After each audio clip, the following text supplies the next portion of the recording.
Então, nesse processo 508.38.38.59, vamos começar a audiência. A defesa do senhor Fernando Soares pediu para levantar a questão de ordem e que fosse gravada. O juízo não vê problemas que isso seja feito.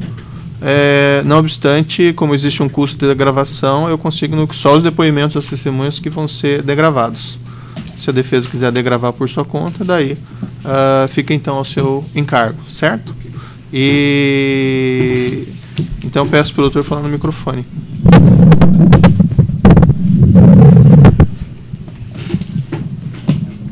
A primeira questão de ordem, Excelência, diz respeito às exceções de incompetência, suspeição e impedimento.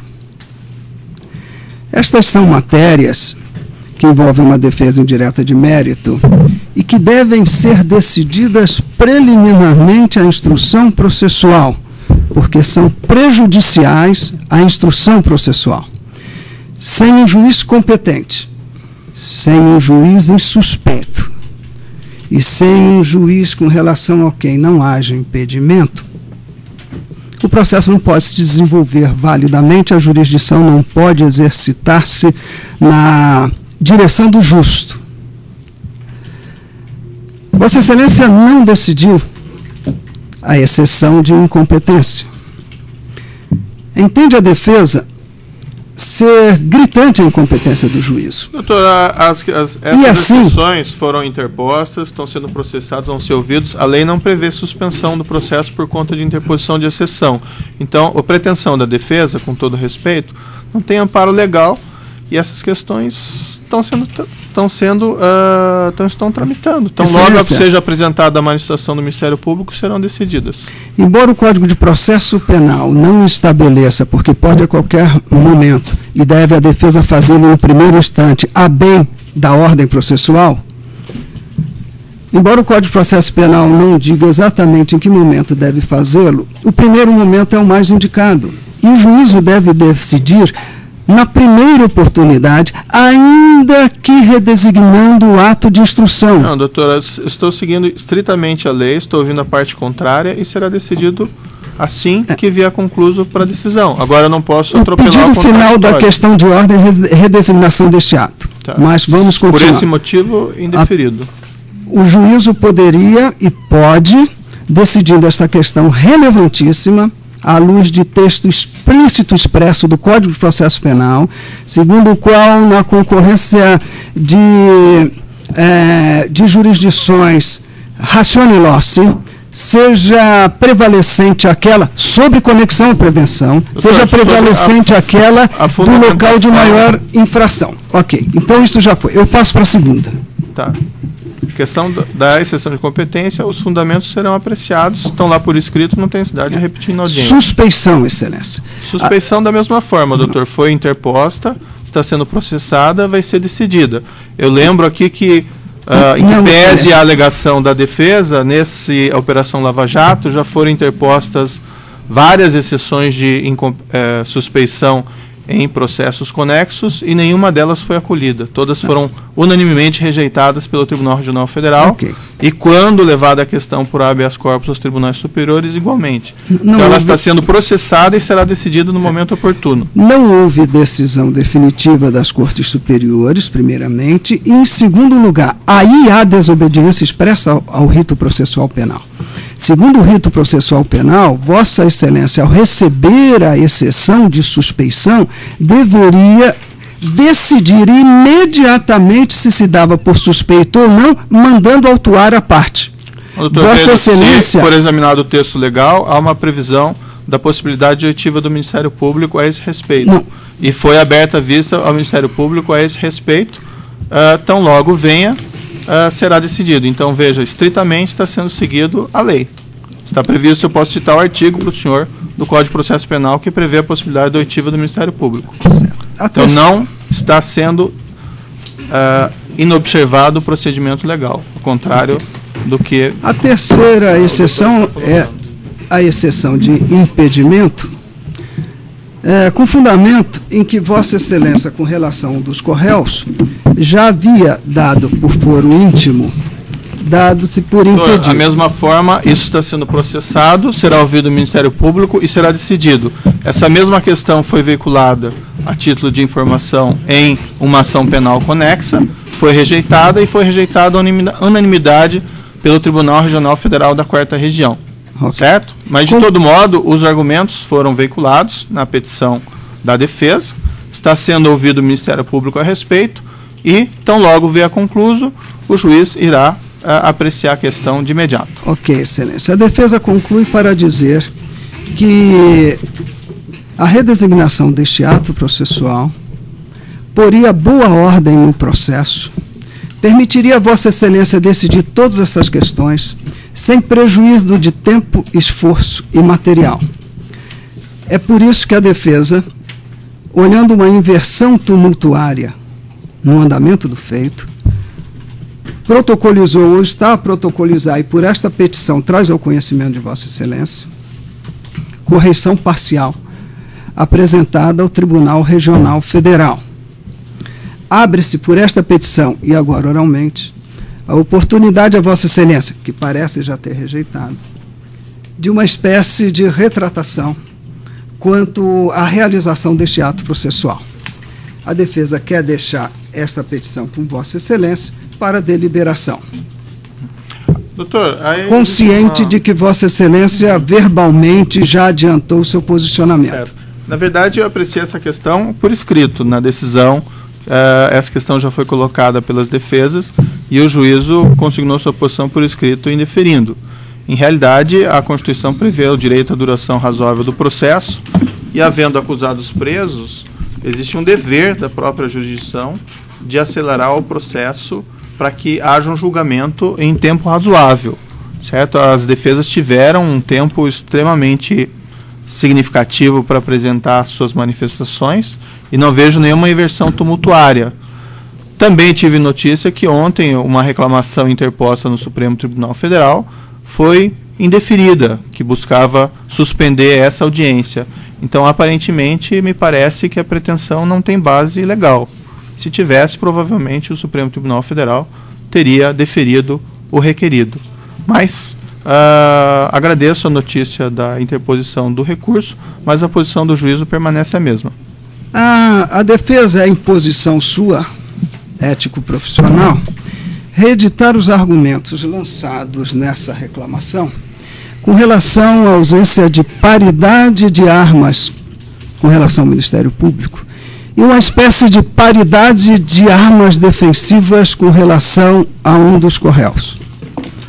Vossa Excelência sabe que a minha ilustre colega participou da delação premiada originária de Paulo Roberto Costa. Delação em cujo teor acabou por ser delatado o Júlio de Camargo, agora representado pela mesma defensora. Infelizmente, se não ontem, apesar de a defesa vir pedido há muito tempo, infelizmente ontem só tivemos acesso à noite, porque tivemos conhecimento à noite, foram disponibilizados os depoimentos de Paulo Roberto Costa e Youssef e Júlio de Camargo. Vossa Excelência não disponibilizou os vídeos, áudios, e esta é uma outra questão muito sensível à defesa. Mas, com relação a esses depoimentos, a defesa não teve capacidade de conhecê-los em plenitude, compreendê-los adequadamente, metabolizar seu conteúdo defensivamente para poder adequadamente realizar esta audiência. Há uma vantagem acusatória, o Ministério Público teve conhecimento de todos, há uma vantagem defensivo/acusatória, porque um dos corréus, que figura como chamada de corréu, tendo conhecimento prévio e inteiro, inclusive presencial, imagem e vídeo, não que tenha imagem e vídeo, mas esteve presente no ato de delação. Essas questões já foram resolvidas, doutor. Não foram, Excelência. Não foram. Por quando? A decisão. Quando? Quando foi apreciada? Mas quando? Essa questão de acesso aos depoimentos e ser a mesma defensora? Os depoimentos do Júlio Camargo foram disponibilizados no processo, o quê? 2 meses atrás? A inteireza deles? Sim, por isso. Paulo Roberto Costa inteireza? Não, Paulo Roberto foi disponibilizado ontem, doutor. E o CEF? Como eu consignei na decisão, não existe nenhum depoimento do senhor Paulo Roberto Costa prévio relativamente ao tema que é objeto dessa acusação. Excelência, então, é que Vossa Excelência reconhece uma suposta conexão entre os fatos e dou-lhe um exemplo. Pedro Barusco. Vossa Excelência facultaria a defesa só o depoimento 6, onde Pedro Barusco aparece no título, Fernando Soares, e Vossa Excelência disponibilizaria esse testemunho, esse depoimento, porque lá é referido o nome de Fernando Soares. Todavia, o mais importante dos depoimentos é o 4, onde Fernando Soares não é referido. Não, mas todos os depoimentos do senhor Pedro Barusco foram disponibilizados. Mas, Excelência, Vossa Excelência disponibilizou, saiu na imprensa, então disponibilizou, e mais uma coisa, disponibilizou fora do tempo adequado para a defesa deles ter conhecimento e fora do tempo oportuno para arrolar, tendo conhecimento, como testemunho de defesa. Não, se o doutor quiser arrolar, se surge uma prova superveniente no processo, a defesa pode fazer requerimentos. Mas qual, Excelência? Fatos conexos às outras delações são muitas. Não, nós vamos ter surpresa isso daqui a 15 dias, 1 mês, 2 meses, e arrolar como testemunha? Certo, doutor, vamos começar os depoimentos. As Bom, Excelência, então do que já foi apreciado. Fica por derradeiro esta observação de que, nesta audiência, a defesa de Fernando Soares não tem condições e sofre pela falta de paridade de armas acusatórias e defensivo-acusatórias, não tem condições de adequadamente desenvolver o seu trabalho. Certo. Doutor, a defesa... Argumento inócuo, Excelência. A defesa quer fazer uma chicana jurídica nessa audiência. Nós estamos prezando pela duração razoável do processo. Isso. Bom, doutor, vamos começar porque... Excelência, eu só vou terminar, concluir, 1 minuto. Defesa não está fazendo chicana e é ofensivo. O Ministério Público cuide das palavras. É a primeira observação. A segunda, duração razoável do processo não significa tolher prova defensiva e impedir o trabalho da defesa. Então, Excelência, concluindo, a defesa não tem condições de adequadamente participar deste ato, esgotar todos os modos e meios defensivos. A defesa mesmo se sente muito constrangida de participar de um ato que acredita, defesa como fiscal da lei, como o Ministério Público é, a defesa se sente muito constrangida a participar de um ato que, segundo a sua ótica, pela leitura da lei, é absolutamente ilegal, fere uma correta administração da justiça, e por isso a defesa se reserva ou a sair deste ato, é uma opção de desespero, de ausência de outra alternativa, ou então vai participar do ato, participa do ato, até porque qualquer outro defensor que aqui estivesse estaria cometendo uma infração ética profissional, porque nenhum defensor tem condições de estar presente na defesa, mas desfazendo da chicana jurídica, por favor, tenha palavras mais sensíveis, mais elegantes, mas não grosseria. Certo, sincero, mas grosseiro não é comportamento processual. Vamos então... Então, Excelência, a defesa não conseguirá fazer perguntas, não conseguirá desenvolver o seu mistério nesta audiência, porque não compactuará com as... Meu colega tem mais uma... Excelência, eu gostaria só de fazer um breve aditamento. Desde que me entendo como advogado, nas constituições, seja a atual, a Carta Cidadã, e mesmo aquelas outras, até a Constituição do Estado Novo, nenhuma Constituição desta República deixou de reconhecer o direito de ampla defesa. Eu faço uma indagação a Vossa Excelência e ao Ministério Público.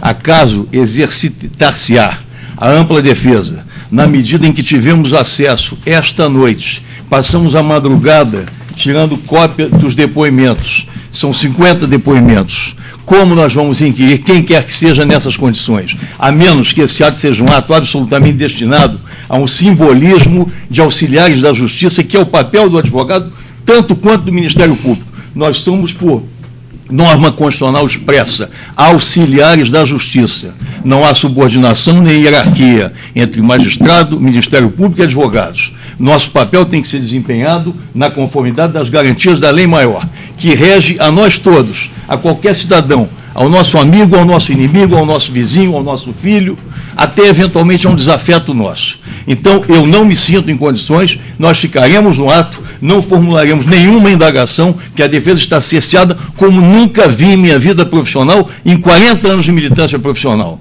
Advoguei com alguns aqui presentes, até no período em que não havia sequer a garantia do habeas corpus.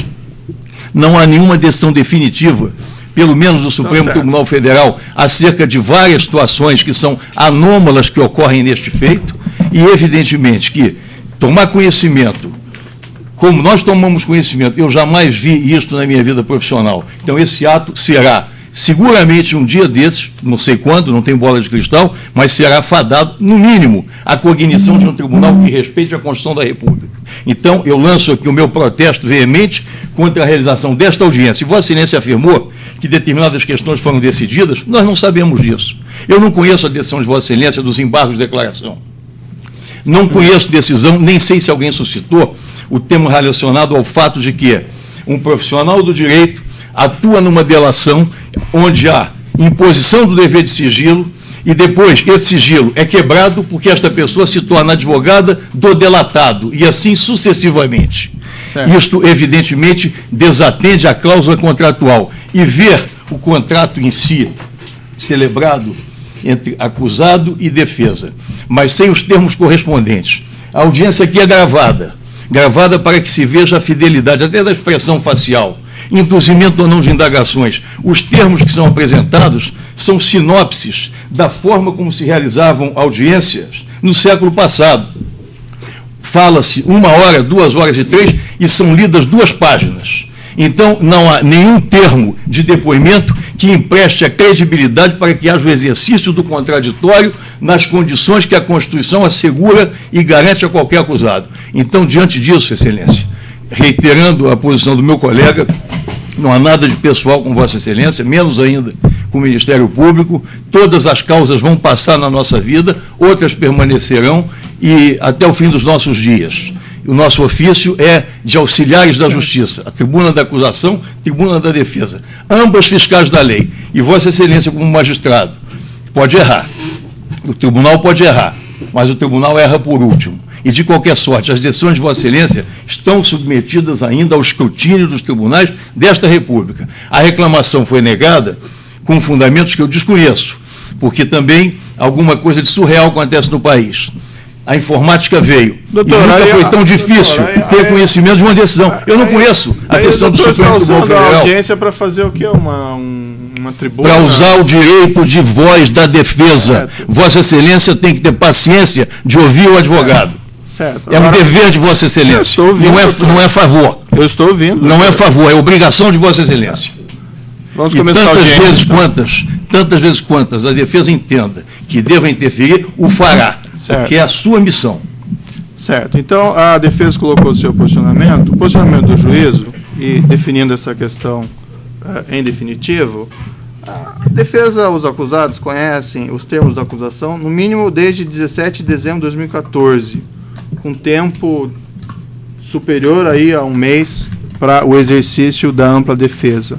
Como já foi colocado por esse juízo anteriormente, os termos da delação premiada do senhor Paulo Costa e do senhor Alberto Youssef estavam com o Supremo Tribunal Federal, tendo esse juízo os recebido apenas no final do mês de janeiro.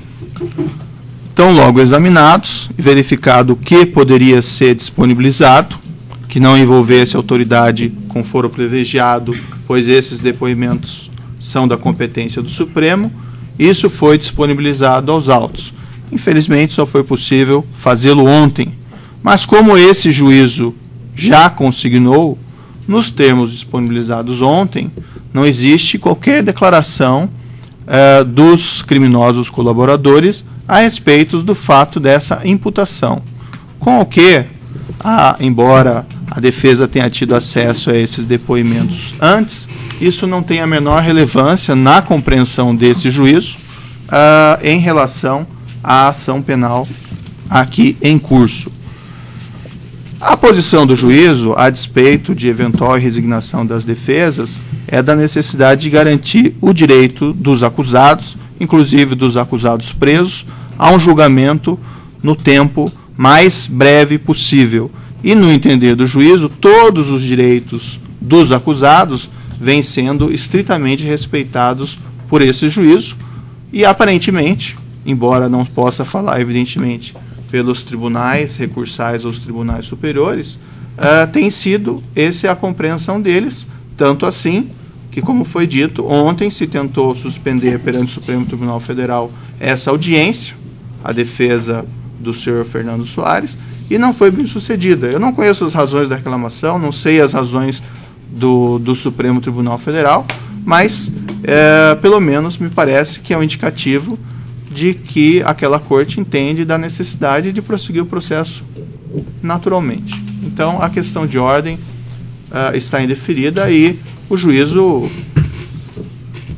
compreende as razões da defesa, o entendimento da defesa, mas deles não compartilha. Os direitos dos acusados nesse processo estão sendo estritamente observados, assim como a lei e a Constituição desse país. A defesa pode argumentar, mas não tem o monopólio de interpretação dessas regras legais ou regras constitucionais, certo?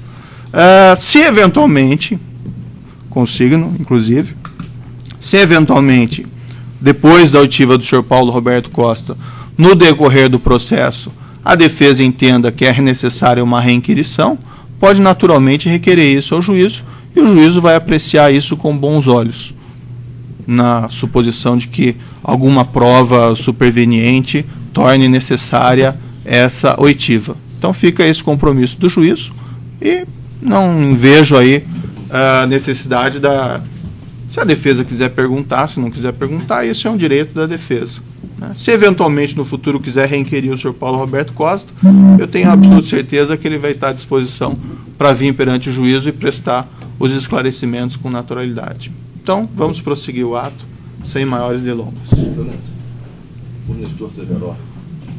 Só uma questão, doutor, então, eu peço para passar o microfone, por gentileza.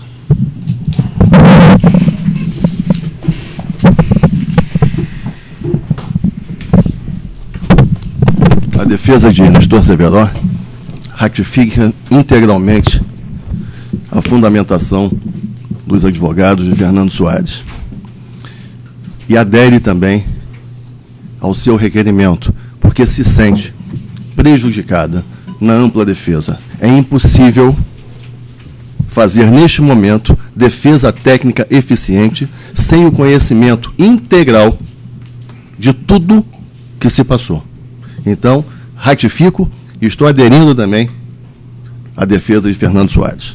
Bom, doutor, eu respeito a posição, mas tem que ficar apenas consignado, certo? Essa ratificação. Nós estamos gravando, então, está evidentemente consignado. Eu respeito a posição, doutor, mas o entendimento do juízo é o mesmo, certo?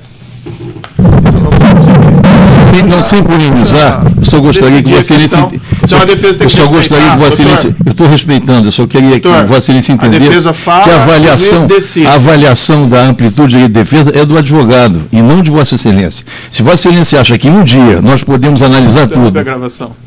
Eu não ouvi. Eu vou interromper a